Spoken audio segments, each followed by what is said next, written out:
It is. You're not cold? Okay. At least you're not cold. Yeah, I'm hot too. Are you okay? Do you know if there's like a clicker to advance the slides? I can switch the slides for you if you need. Let me check. Yeah, there's a clicker. But I think you can. Oh, I just, Yeah.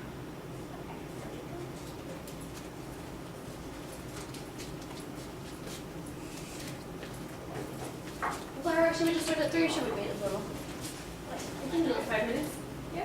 my presentation's not that long. Okay, We should so- have plenty of time for discussion, so I think we wait. Okay. Right. Perfect, thank you.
So, Laura, do you find someone else to upload the videos for us? Do you find someone else to upload the videos for us? They're on probably end up doing. Maybe make someone else do it. You got enough going on. You tell them. I will. Who should I tell to do it? Well, someone who is comfortable with uploading. Okay. Did Beth these? Ben said that the boxes didn't print on these, so they might just have to circle it. And if you need more copies, just let me know so I can come back down. Well, Janessa. I think you're going to need bigger stuff. Okay, Janessa. There's 11 there, I believe. Awesome, thank you. Thank you. Hi. Feel free to sign in Hello. to your respective sign-in sheet.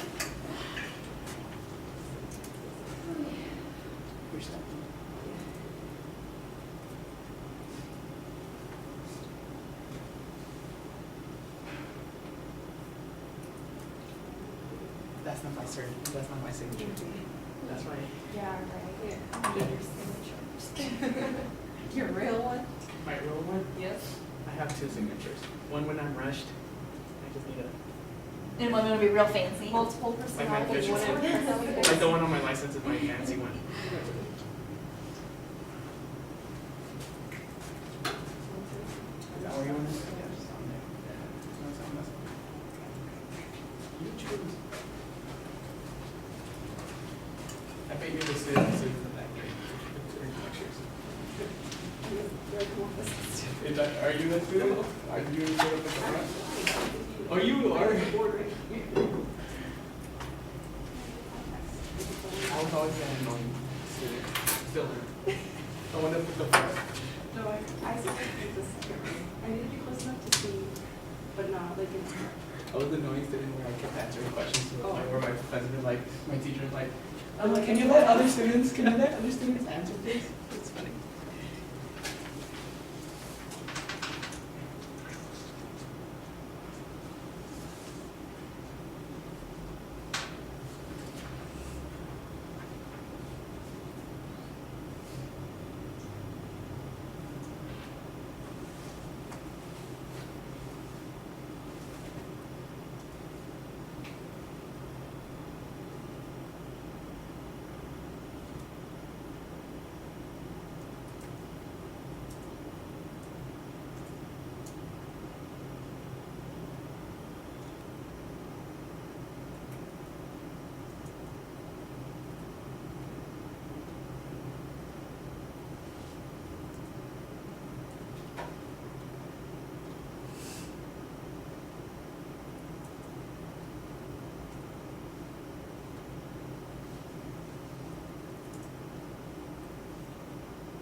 So Marcus is running for Senate. Jewel pile. Seriously? Yep. For just like see. This is 2018, y'all. Yes, yes it is. Sure. Thank you. This is just, Oh, no, no, thank you. we're gonna use, maybe if we put it by the sign and they can just Oh, take it yes. as. Great idea.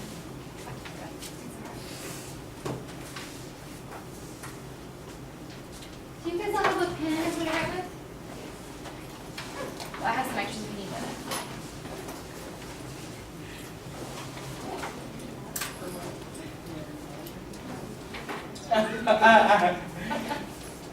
Do you need one?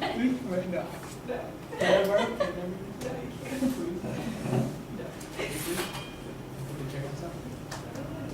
May I borrow a pen? Sorry, you can borrow a pen. Please.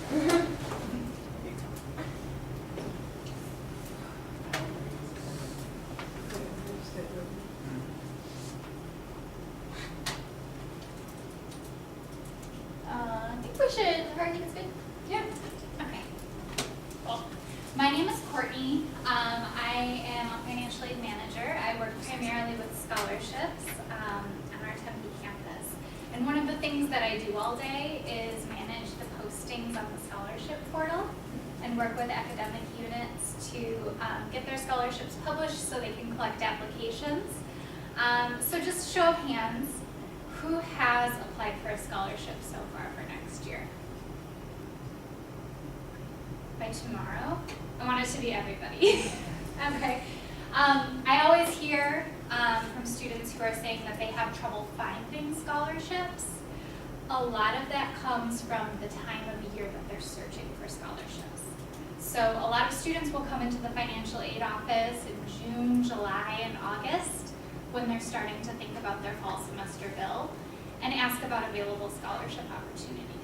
The problem with that is most of the deadlines for the upcoming year occur between January 1st and March 1st. So you guys are right here at that high time for scholarships. Getting that information, it's going to be up to you to use the information while the scholarships are still out there. Okay?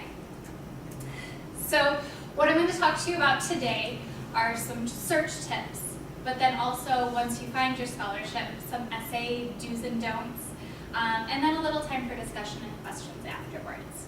Sound good? Okay. So the ASU Scholarship Portal is probably the best place for ASU students to start their scholarship search. By no means should it be the only place you're looking for scholarship, but here you're going to find the bulk of scholarship opportunities that are available to only ASU students. And when you're looking for scholarships that are available to only ASU students, it's much more likely you'll receive them than if you're out on a national scholarship database like FAFSA or College Board, where you could really be competing against students attending any college in the entire United States. So first stop for ASU students, I always say the portal. Currently, we have over 300 scholarships available. Some are through ASU departments, others are through external private donors who have contacted us and asked us to publicize their opportunity. But like I said before, the majority of the deadlines for the 2018-19 academic year occur between January 1st and March 1st. So hopefully, all of you have at least seen this page and tried to use it, right? Okay. So you can look for scholarships by your academic level, by your residency, enrollment status, are you a full-time, part-time student, your campus location, your college major, or any keyword.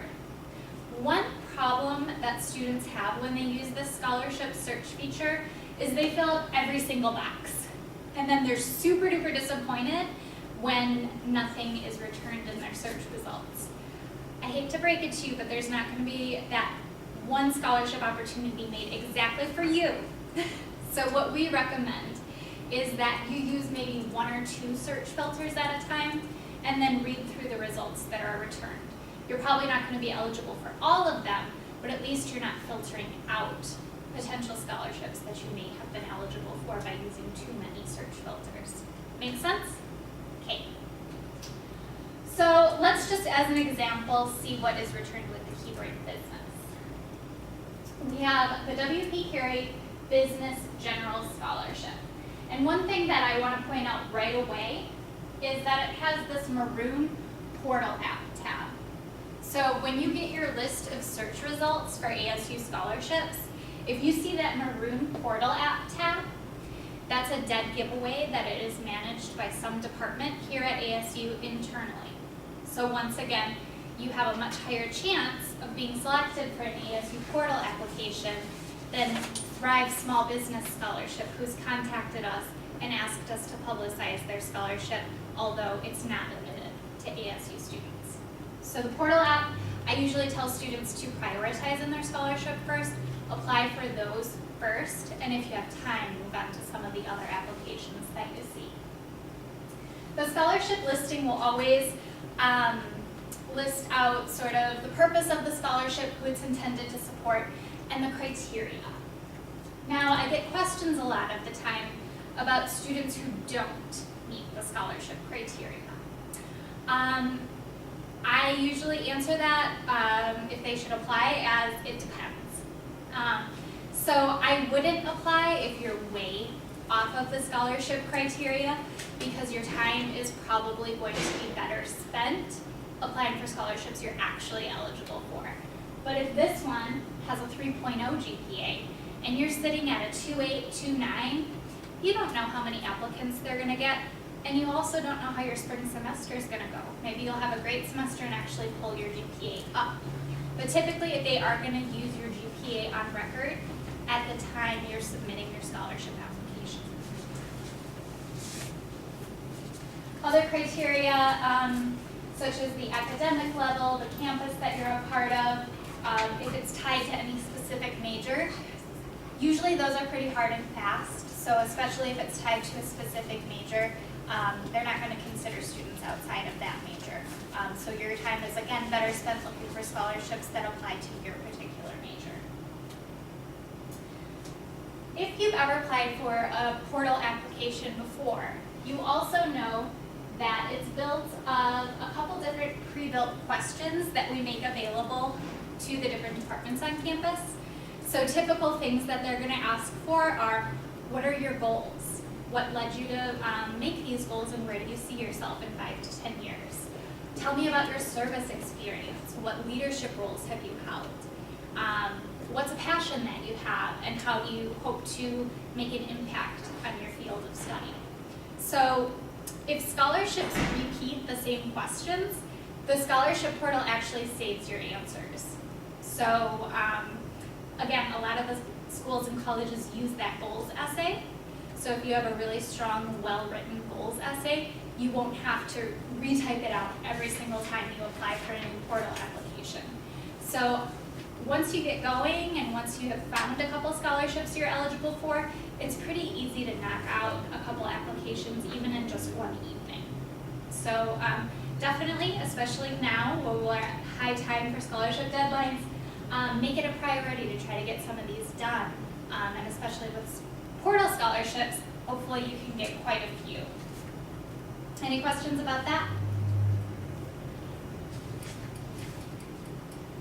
So one thing about applying for scholarships is it's not a game for procrastinators. We have to have a game plan, and that's here what we're trying to do today.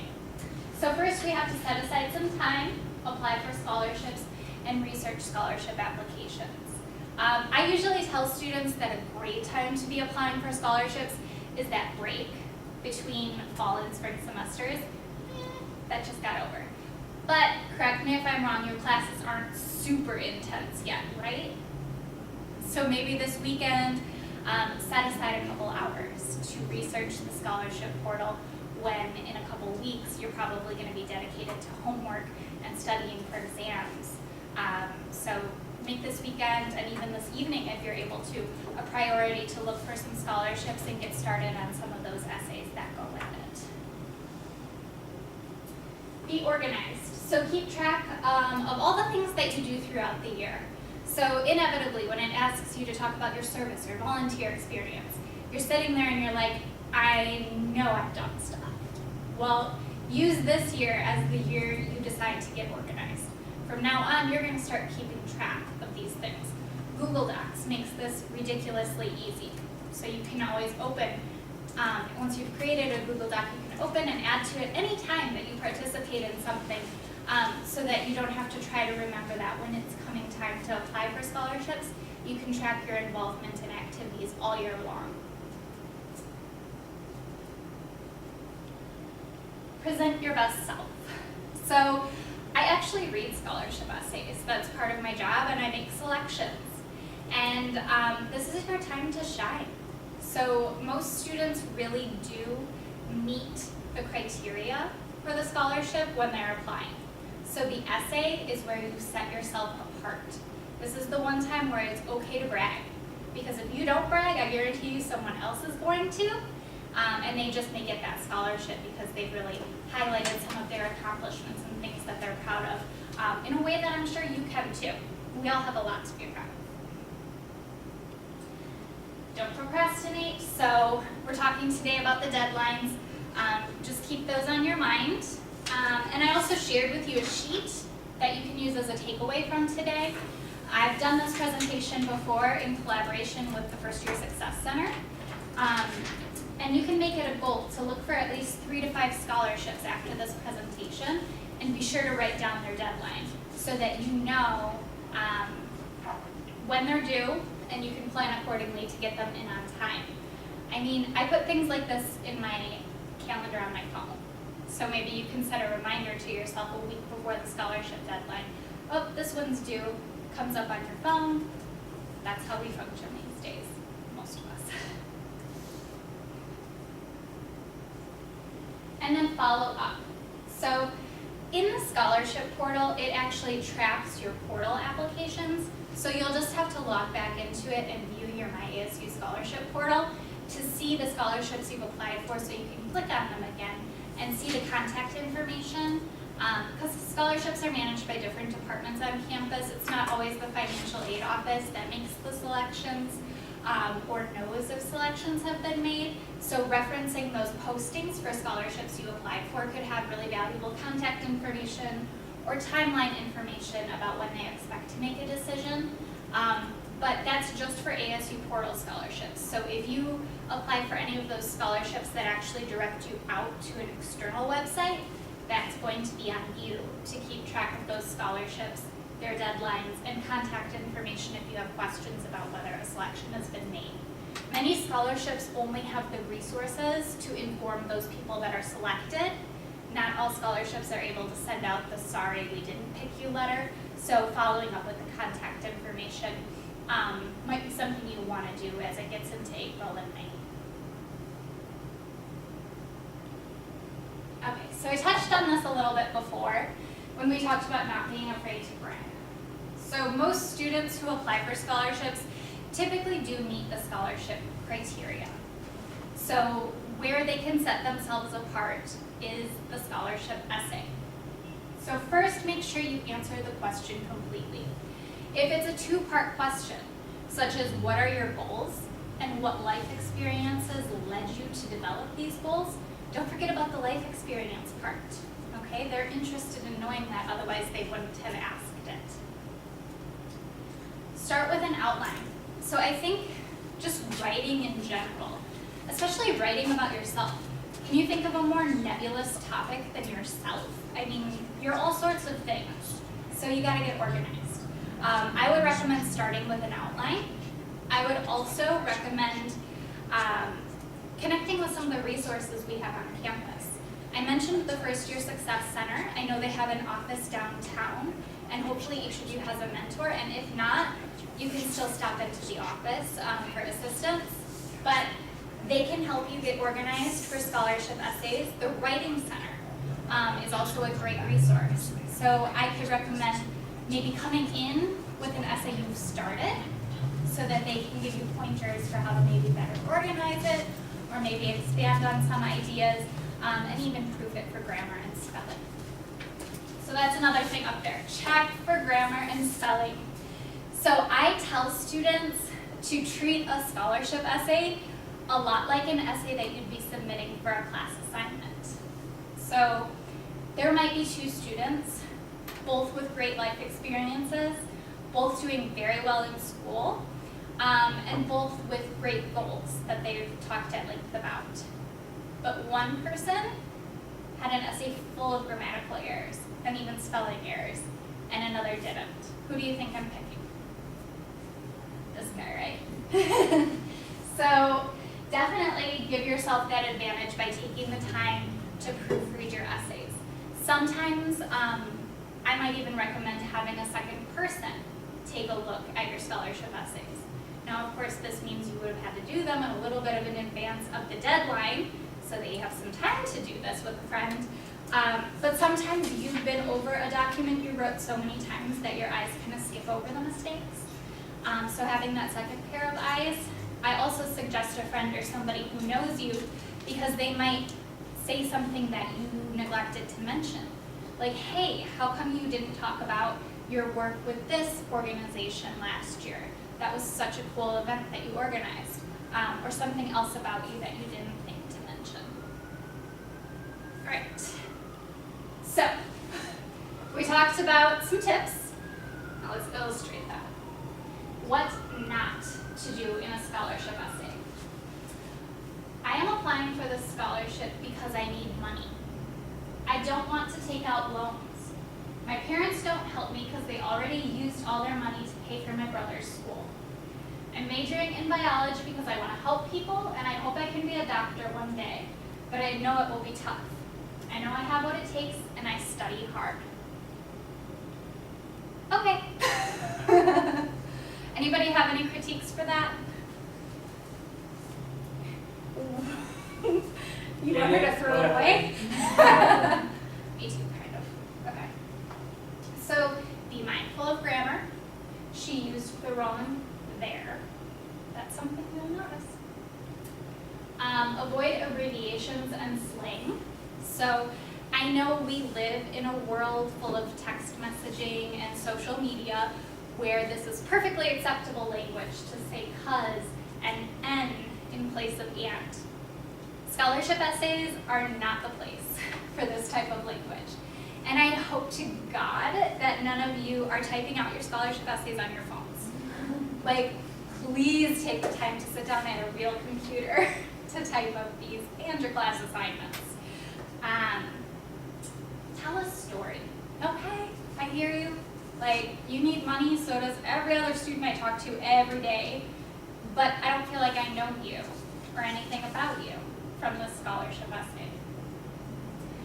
Use some concrete examples. So that goes a little bit with tell a story. So let's see a different example. So my name is Cassandra, and I'm currently a biology major at ASU. All my life, I've been drawn to medical science. This summer, I had the opportunity to intern at Phoenix Children's Hospital, and I'm more motivated than ever to pursue a career in the medical field. One challenge I face is funding my education. My Dean's Award scholarship and financial aid cover only a portion of my expenses each year. With the help of your scholarship, I feel I can make my dreams a reality. Now that was about the same amount of space. Actually could have been written by the same student, biology major, interested in medical science. But do you guys feel like you know Cassandra a little better? I do. So it is mindful of grammar. I don't see any grammatical or spelling mistakes. And the tone is appropriate. So we're not using that abbreviation. I also like to point out that the formality is appropriate. So again, it has that same kind of tone of maybe a class assignment. It doesn't feel real informal and full of slang like a text message, but it also isn't overly formal, where all of a sudden you're not genuine and you're not really presenting yourself. That comes across in writing. So when people are trying to use big words that they don't understand, I think I'm probably aging myself at this point, but I think of when Joey was writing Chandler and Monica a recommendation for adoption. He used a thesaurus and it was ridiculous. Don't do that in your scholarship application. Oh, cool, a couple laughs. You still watch Friends. How about friendship? It also tells a little bit of a story. So granted, most scholarship essays are going to be a little longer than this blurb that we're showing here, but she talks about that she's always been interested in the medical field, and then she took that extra step of volunteering at Phoenix Children's Hospital. It also uses some concrete examples regarding the financial aid. Now I'm telling you, every day I hear students say, I need money, I don't want to take out loans. But this student's telling me more. She's telling me, I've got the Dean's Award scholarship, I apply for FAFSA, and that doesn't cover everything that I need. So I at least know that this student has taken all the steps that we recommend, and she's still falling short. So maybe our scholarship can be what fills the gap. For that other scholarship, I don't even know if this girl filled out the FAFSA. I don't know if she completed the requirements for the merit scholarships. So at least this one's telling me that she's doing everything she can. Questions? So tip number 2, rock your recommendations. Who's applied for a scholarship before and needed a letter of recommendation? Did y'all send a thank you letter afterwards? Yeah, you told her if I got it or not. Yeah. So we really recommend following up with those people who are willing to write letters of recommendation. It definitely is people taking time out of their busy workday to help you and support you in reaching your goals. Also, again, this is peak scholarship season, so they may be getting requests from a lot of other students. So taking the time to let them know that it was appreciated is something that can probably assure you that they're going to be willing to do so for you next year, and maybe down the road if you need a grad school letter of recommendation or an employment reference. So always be thankful. Ask early. So we recommend asking for letters of recommendation at least 2 to 3 weeks prior to the scholarship deadline. This gives the person writing the letter of recommendation ample time to put it together. We also recommend giving them talking points. So when a student approaches me for a letter of recommendation, I will always ask for a resume. Sometimes I'll ask for a cover letter. And with scholarships, I might even ask for the criteria of the scholarship, if they could share the application or posting with me so I know what to focus on. So if it's a scholarship related to their major, I'm probably going to talk more about their involvement in campus groups and the courses that I know they've taken, and less about what a great work study student they've been in the scholarship office. Make sense? So you can ask just about anybody that you know in a professional capacity for a letter of recommendation. It could be your advisor, a teacher or professor that you've got a relationship with, an employer, coach, volunteer, coordinator. It just needs to be somebody who really can speak to some of your strengths, and probably somebody with a little bit of knowledge about your overall goals.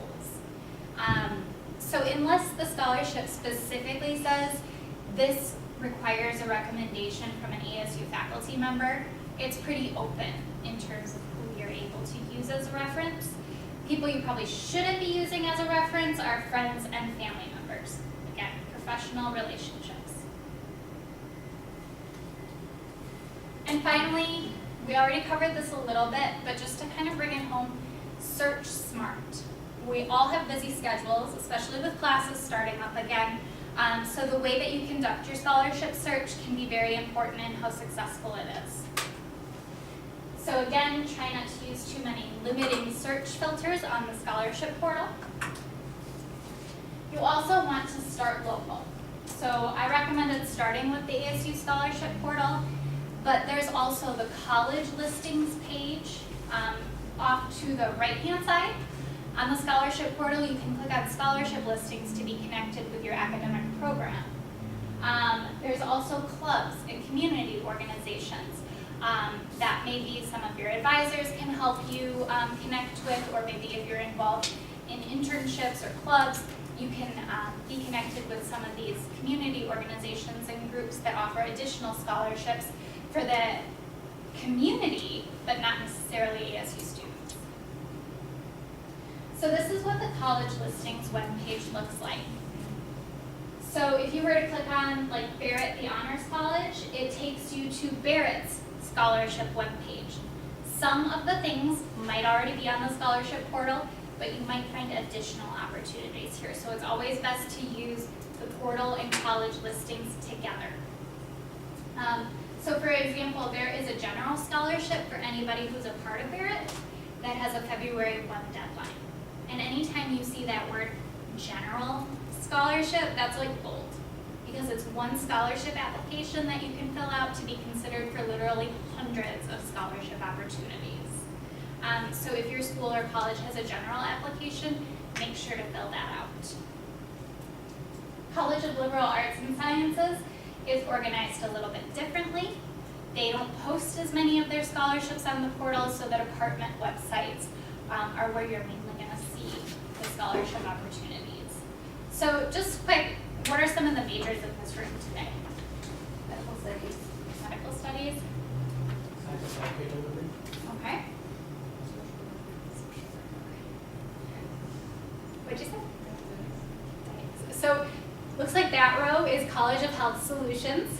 I know the College of Health Solutions has a general scholarship, and I do believe the deadline is February 1. It should be on our portal, but it's also definitely on their website. So don't miss out on that opportunity. And then there's other ones for students in dietetics specifically, and other programs within. So public programs, you said? Social work. Social work. So it's within the School of Public Programs. I think that more so the college listings and the webpage within are going to list your scholarship opportunities, but also use the portal to supplement for scholarships that aren't necessarily confined to the major.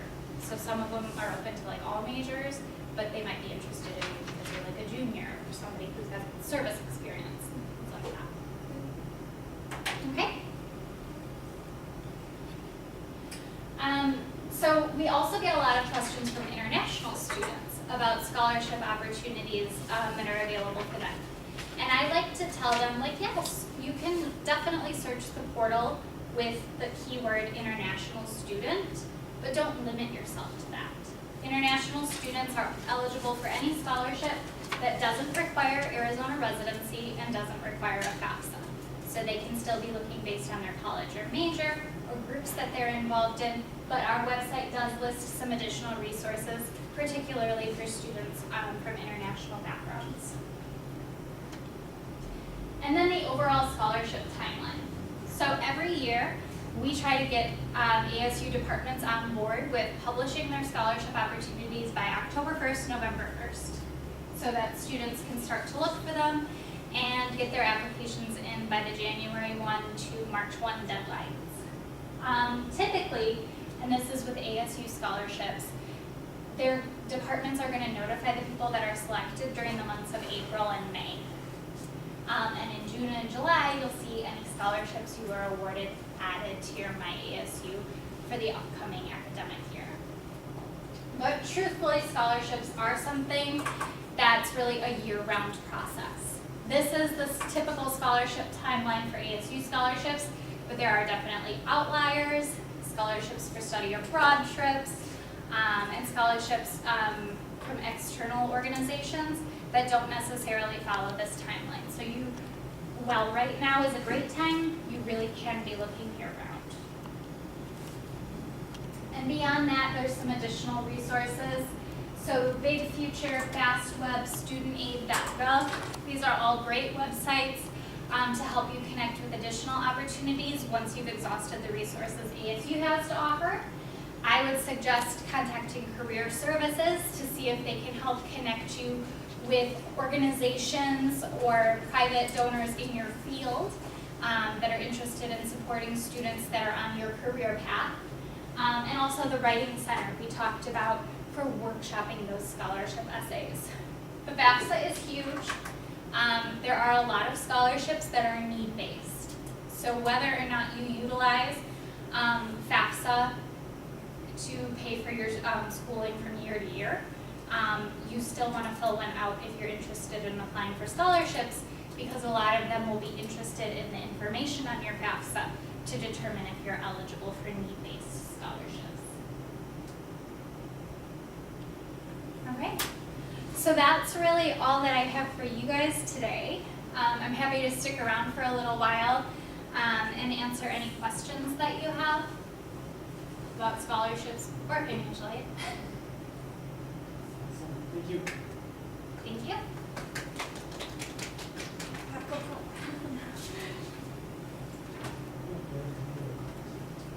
I'll also stick around, like if people don't want to answer it, like ask questions or the group. I know how that can be, especially in a small group like this. It's a little nerve-wracking.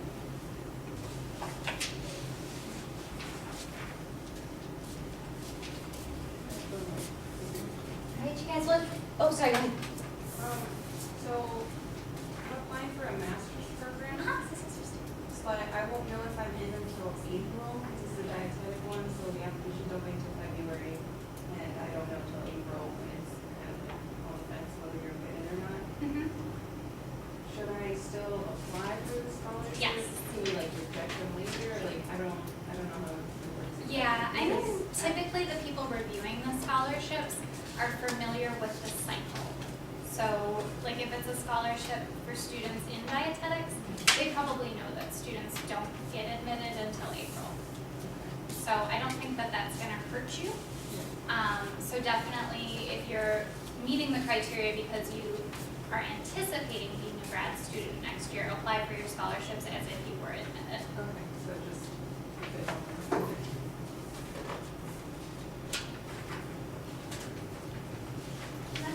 A little survey. You can just fill it out real fast. It's anonymous, so please don't put your name on it. And please write SSS or STEM on the top. At the top, SSS or STEM. And that first question, the boxes didn't print, so just circle the answer that you think is the best. This is just to help us make sure that our workshops are continuing to be helpful for you.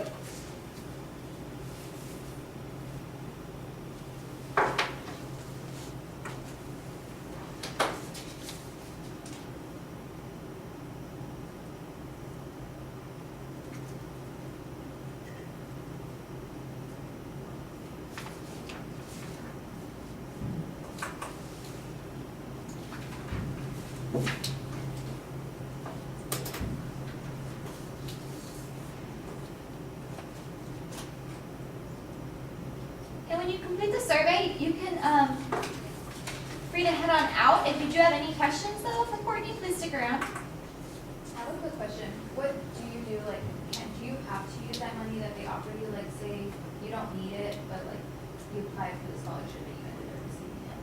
So typically, when you apply for a scholarship, that money is dedicated to the upcoming academic year. Once you've been selected, you can sometimes talk with your donor about, I'm getting support from this right now. Is there any way that maybe we can have it not come till next year? Oh, okay. That's gonna be at their discretion though. Okay. And sometimes you might still have room in your financial aid package, even if you feel like all your costs are covered. And then you can save that money from a refund Yeah. and be disciplined and not spend it and save it for Okay. the next year when you might actually need it. Okay. It's really up to the donor. Could the donor, following up on her question, potentially allow them to use those funds for extracurricular activities like internships or research projects? So in financial aid, we always talk about something called cost of attendance.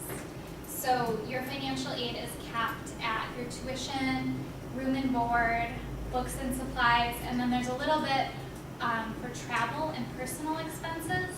So if it fits in your cost of attendance, then yes, it could sort of be used for those things. But if a student's like not enrolled and if they don't have room in their cost of attendance, they can't really just get a scholarship to like go do this thing over here. If that makes sense. Yeah. What about for like study abroad? Like, can you use a general scholarship kind of type thing, or does it have to be specifically for that? So if you're studying abroad in an ASU study abroad program during the fall or spring semester, you can use any existing financial aid you have. So if you have like a NAMO scholarship, deans, provost, presidents, that can be used during the fall or spring semester. Your Obama scholarship could be used during the fall or spring semester, and any other financial aid that's part of your package. And if your program is more expensive than a typical semester at ASU, will actually increase your budget. If you're an Obama scholar, it won't increase your Obama award, but it does give you room to fill up your budget for that semester with other scholarships, if you can find them, or potentially take out loans to cover some of those additional expenses. But if you are thinking about studying abroad, Study Abroad has a really great scholarship website. So I would recommend also using their website to look for study abroad specific scholarship opportunities in addition to what we talked about today. Okay. They also do a really great workshop. Oh, really? Yeah. So if you're interested in studying abroad, usually attending a workshop is the first step, and they've got lots of really great information. Courtney, I think Study Abroad has a scholarship for first generation students. Is that still existed? Gosh, why is it slipping my mind? There is a scholarship for Pell eligible students. Planning scholarship? Which one? Planning, I think it's called? The Study Abroad Plan Scholars, I think. I don't know about that one, but I'm trying to remember. There's this one that our office we have to certify. And for some reason, Gates Millennium is the only thing in my mind, but it's totally not that.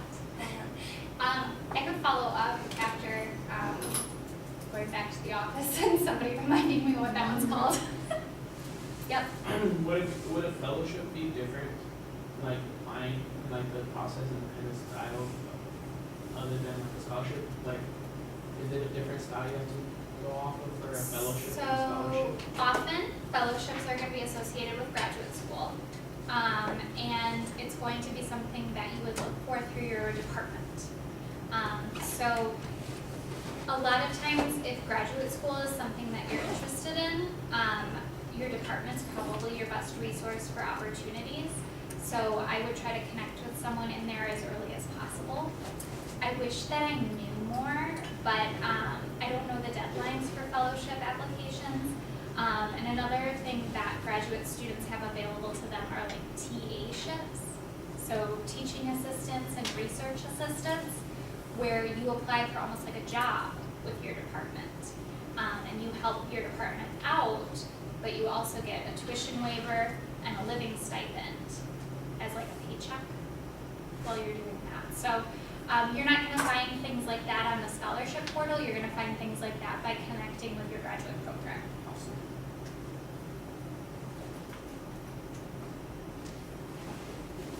Anything else? I think we're good. Happy to have you. Thank you so much, Courtney. Awesome. Thanks, guys. Have a great rest of your day and a great spring semester.